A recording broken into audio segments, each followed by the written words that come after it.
Buenas tardes, muchas gracias por participar de este webinar sobre coronavirus. Vamos a comenzar con Javier Farina, que es el director del Comité de Infectología Crítica, además es médico infectólogo del Hospital Italiano y del Hospital Mariano y Luciano de la Vega de Moreno. Y bueno, va a comenzar con el tema epidemiología, prevención y clínica sobre los coronavirus. Dale. Bien. Buenas tardes a todos. Bueno, la idea es comenzar con esta charla de epidemiología y clínica. Obviamente, al ser una patología nueva, hay un montón de cosas que las estamos aprendiendo en todos lados, pero como primer diapositiva quisiera poner esta, que no olvidar que estamos en Argentina, que nuestras causas de neumonía grave en el paciente hospitalizado primordiales por el momento son otras, no olvidarse del neumococo, no olvidarse de influenza, además de tener a nuestros pacientes vacunados para las mismas, y sin dudas, antivirus ya hemos hablado en otro webinar hace muy poco, en contexto de un brote el año pasado, la leptospirosis y las etiologías bacterianas habituales. Por debajo tenemos, sí, estos coronavirus emergentes a tener en cuenta, principalmente con el nexo epidemiológico como pregunta fundamental.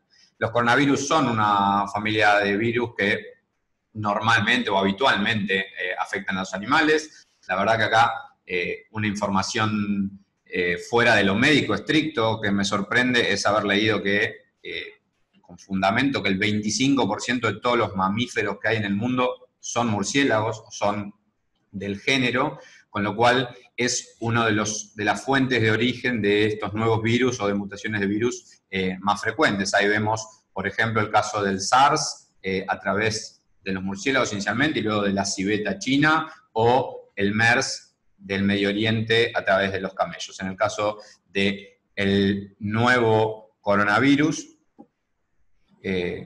aún no sabemos su origen estricto animal, sin duda que la alta sospecha de los murciélagos, se habló también de un intermediario en serpientes, pero esa parte todavía no está clara y la iremos dilucidando en estas semanas, esperemos, o en estos meses quizás. Se originó en la provincia de Hubei, en China, de la ciudad principalmente capital, que es Wuhan, una ciudad de 11 millones de habitantes, lo cual también explica su importante diseminación posterior. ¿Conectas a mí? Bien, acá hay una tabla comparativa de la literatura sobre estos tres coronavirus emergentes, solo para evaluar que son muy similares, incluso los datos epidemiológicos donde ven casos confirmados de este nuevo virus son datos previos a los que tenemos ahora, hoy los vamos a actualizar un poco, pero vemos que el comportamiento es muy similar.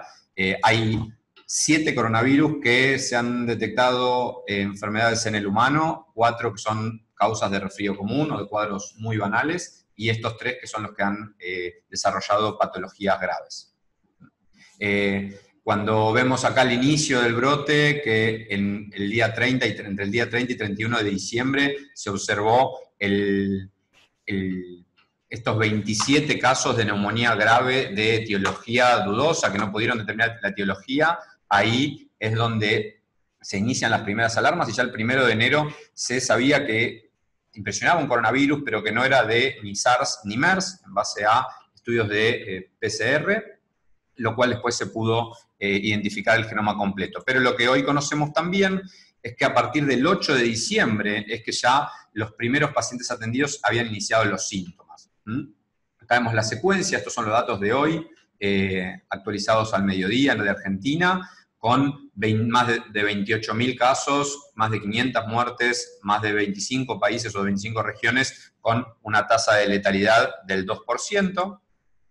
Y los hitos fundamentales de este brote, como les dije, el 8 de diciembre, el inicio de síntomas del primer paciente, lo cual es bastante más temprano, 27 casos de neumonía de etiología desconocida fue el 31 de diciembre, donde empiezan las alarmas. El 7 de enero ya teníamos el aislamiento de este nuevo coronavirus, de un nuevo genoma y un nuevo nombre. Y el 30 de enero es que la OMS declara este brote como emergencia de salud pública internacional.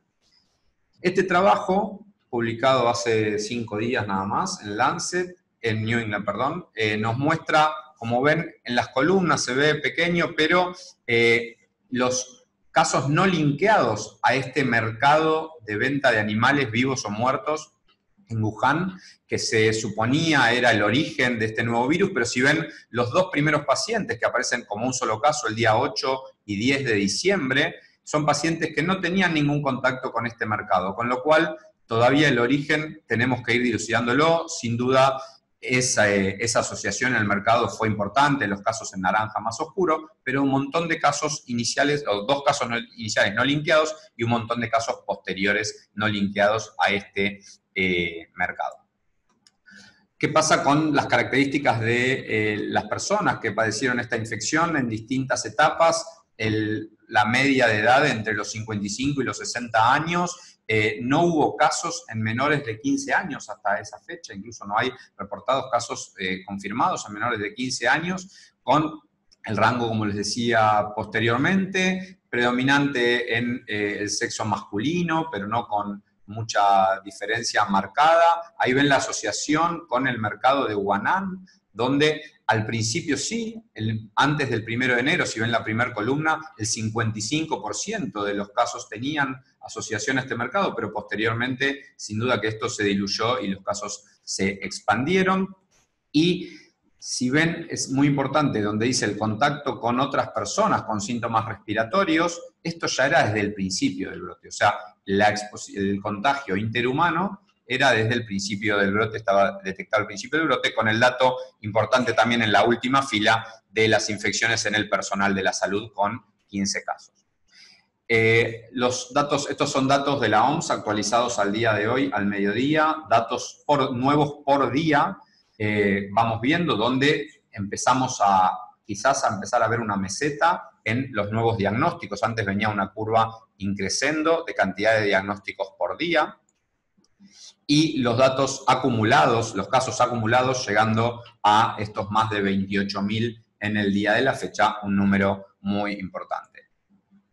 A modo de diagnósticos por continente, Asia sin duda se ha llevado la mayoría, con una buena cantidad de datos en Europa a fines de enero, y los datos en América del Norte, los pocos datos en América del Norte y casos en Oceanía, principalmente en Australia. Acá tienen los datos país a país. Todos estos datos ahí tienen la fuente y los pueden encontrar. Son datos epidemiológicos que se están en contexto de cómo se mediatizó todo el tema. Son datos que se están actualizando mínimamente 2 veces por día. Acá tienen país a país, de Asia, la mayoría obviamente en China, Japón, con una gran cantidad de casos en ese país, sin duda por la cercanía y por el intercambio de personas entre ambos países. Y acá, fuera de Asia, muchos países de Europa, gran cantidad de casos en Alemania, 12 casos ya en Estados Unidos y 14 en Australia, como dije recién, sin casos en Sudamérica. En los mapas que también se están difundiendo, este mapa es de Johns Hopkins, que toma los datos del Ministerio de Salud chino, y acá vemos la distribución a nivel gráfica de los distintos países, con un círculo que más o menos habla de cantidad de casos, para darnos una idea en distintas localizaciones. De la OMS lo puse también, porque al margen de colorear los países donde hubo casos, es muy interesante, si se fijan en la leyenda del mapa, lo que explica del mapa, estos no son solo casos de coronavirus, acá hay alertas epidemiológicos en todo el mundo. Lo de coronavirus sería los países que ven en rosa, y fíjense cómo esto se denomina grado 3, ¿sí? Una emergencia de grado 3, que aparte, si ven abajo, también asociado con la palabra zoonosis. Estos mapas son interesantes para desmenuzar y para mirar, y si ven Argentina aparecen unas cosas, y es interesante también seguir viendo nuestra epidemiología, un caso de sarampión como alerta del día de la fecha, y un caso de neumonitis asociada a vapeo, otra cuestión de la que iremos aprendiendo en los próximos meses. Europa nos muestra este mapa, que me parece también muy interesante, respecto a los casos adquiridos localmente. Lo que ven en verde, dentro de los círculos, son casos adquiridos localmente, y ven como en Alemania, a partir de una persona que había viajado de China, hubo ahí un montón de contagios interhumanos y diagnósticos locales, sin antecedentes de viaje. Sudamérica, como les vengo repitiendo, sin casos confirmados, importante entenderlo también para no dejar de pensar en otras etiologías. Respecto a la epidemiología y terminando, lo que no quiero dejar de decir, lo puse en la primera diapo, es que en el hemisferio norte, así como Asia o Estados Unidos o Alemania tienen casos de coronavirus, la principal causa de síntomas respiratorios es la influenza, con lo cual, por más que tenga el antecedente de una persona que veamos nosotros acá en nuestro país, que tenga antecedentes de viaje de esos sitios, sin duda primero pensar en influenza también, sigue siendo la primera causa. La vía de transmisión es lo que definimos por gota. Estas son las gotas de Fluch, que no van por el aire más allá de 1 metro, 1,5 metros, infectarían a otra persona si entra en contacto con nariz, ojo o boca. Y la transmisión, esto es un dato importante porque hubo un revuelo interesante, solo demostrada desde pacientes sintomáticos. Acá el paper, en realidad una carta al editor enviada de probable transmisión en casos asintomáticos en Alemania, pero bueno, justamente en estos últimos 2 días, un debate sobre esta publicación, hubo muchas publicaciones sin revisión, en contexto de un brote de importancia mundial, y viendo la revisión, ahí como leen abajo, estos autores que habían publicado esta carta no habían tenido comunicación con la mujer, que era la que había viajado de China, y cuando se contactó con ella, la mujer explicó que tenía síntomas leves mucho antes, con lo cual la transmisión en pacientes asintomáticos por el momento, lejos de serlo, solo pensar en transmisión en sintomáticos, lo cual es mucho más similar a los brotes previos de coronavirus. La capacidad de contagio, el R0, o sea, la cantidad de personas que una persona infectada puede contagiar a lo largo de sus síntomas, es entre 1.5 y 3.9, esos son los datos publicados al momento, y hay una comparación de la OMS con otro tipo de infecciones virales. Fíjense el sarampión, la gran capacidad de contagio que tiene. Las manifestaciones clínicas de este nuevo coronavirus van desde una enfermedad leve, sin complicaciones, hasta un shock séptico con foco respiratorio. Con los pacientes internados, la mayoría neumonía. O sea, el cuadro de un paciente internado, en la mayoría de los casos, una neumonía, y en el 75% de los casos, como vamos a ver después, una neumonía bilateral. El tiempo desde los síntomas hasta que el paciente requiere hospitalización habitualmente va en la primera semana, o sea, los primeros días son síntomas leves y luego avanzan hasta la dificultad respiratoria, que suele ser el motivo de consulta, y el tiempo de incubación, los 2 a 14 días que incluso se tomaron para evaluar los casos, los contactos, tiene que ver con los brotes anteriores, en este caso mucho no se sabe, y los datos calculados en la última publicación, que es de hace unos días, es de una media de 5, esto en base a 425 casos, una media de 5 con un intervalo de 4 a 7. El caso de Estados Unidos fue el primer caso, pero es interesante cómo se presentaron los datos de los síntomas, desde que volvió de China, que ya estaba con tos. La tos fue el síntoma que más perduró en el tiempo, entre 5 y 7 días de fiebre. La astenia también muy marcada, y este paciente presentó náuseas y vómitos. Se correlaciona bastante con el porcentaje evaluado en otros casos. Este es el reporte epidemiológico con datos clínicos más grandes, son 99 casos del Lancet, con una media de edad de 55, mayoría de sexo masculino, el 50% tenía comorbilidades, el 23% requirió atención en terapia intensiva y una mortalidad de estos 100 pacientes del 11%.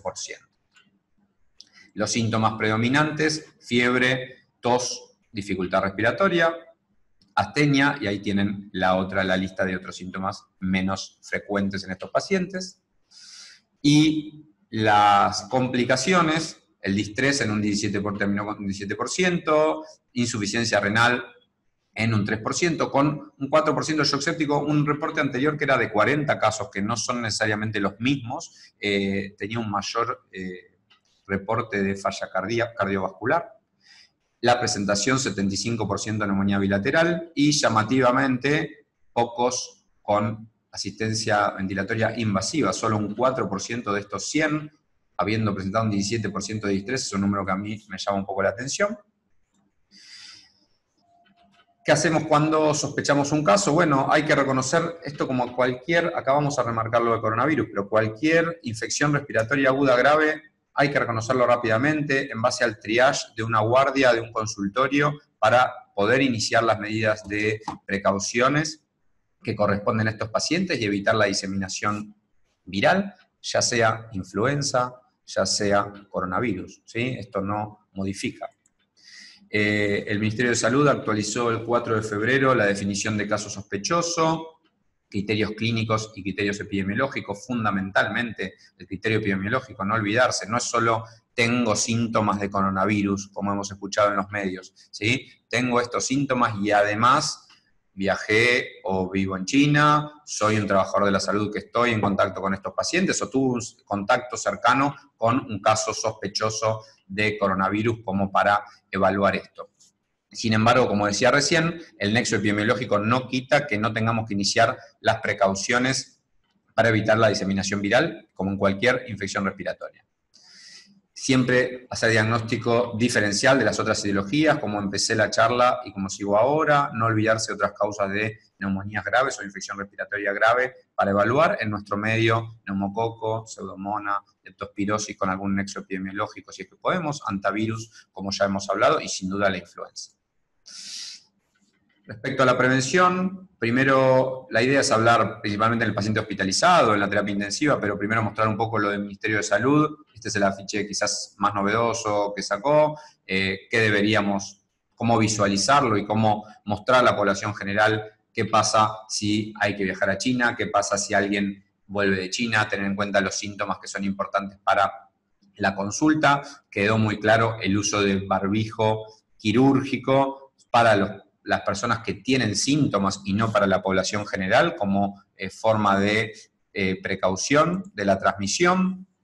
Hay recomendaciones, esto lo pueden encontrar en la página del Ministerio de Salud, hay recomendaciones para la prevención de infecciones en empresas y organismos de atención al público, que también fue una pregunta muy frecuente. No se recomienda el uso de barbijos en forma rutinaria, sí tener recomendaciones visuales por si hay personas sintomáticas, una adecuada higiene de manos con alcohol en gel, la higiene respiratoria, acá hablamos de no toser sobre las manos, no toser sobre el aire, sino toser sobre el codo o estornudar sobre el codo, y obviamente el lavado de manos posterior, y lo mismo cualquiera el lavado de manos, desinfección de superficies y una buena ventilación, y sin duda barbijo al que tiene síntomas.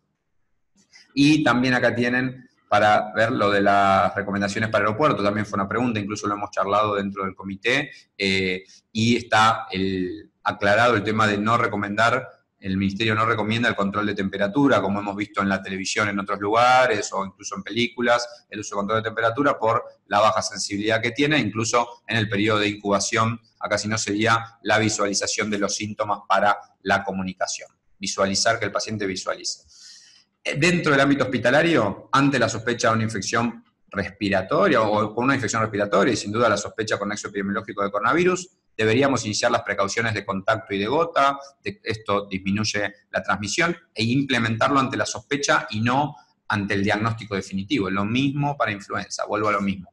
Fundamental hacer triaje en la guardia y colocar barbijo quirúrgico al paciente que tiene sospecha respiratoria o síntomas respiratorios. Esto lo muestro, es un ejemplo, es el que armamos en el hospital en contexto justamente de mediatizar todo el tema y poder bajar información clara. No es más que comentar lo mismo que dice el Ministerio, pero para bajar un poco de tranquilidad y comentar un poco las distintas medidas, que ahora las amplío. Esto es una gráfica, una posibilidad gráfica de cómo visualizar el tema dentro de una institución. Y en el hospital, mejorar la adherencia al lavado de manos, cumplimiento estricto de precauciones estándar como para cualquier paciente que tenemos que atender, y agregar gota y contacto en paciente con síntomas respiratorios hasta tener el diagnóstico. Si voy a hacer maniobras que generen aerosolización, como intubar, reanimar, hacer una traqueo, una broncoscopía o ventilar manualmente, acá sí es donde tiene lugar el barbijo N95, que siempre está la duda en estas patologías nuevas, si empezar, bueno, acá no lo necesitamos en la atención del paciente en forma general, pero si voy a hacer alguna maniobra que genere aerosolización, sí es recomendado el barbijo N95. Si voy a atender al paciente sin estas maniobras, puedo usar un barbijo quirúrgico. A modo de resumen, este nuevo coronavirus, el 2019 nCoV, es un virus emergente que puede infectar al ser humano y generar patología desde formas leves a formas severas. El brote se inició en la ciudad de Wuhan y ya hay en 25 países, todavía no hay en Sudamérica.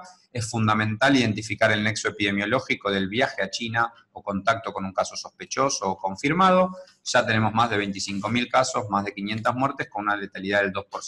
Y dentro de las instituciones es clave la correcta implementación de medidas de prevención para evitar la diseminación viral. Muchas gracias.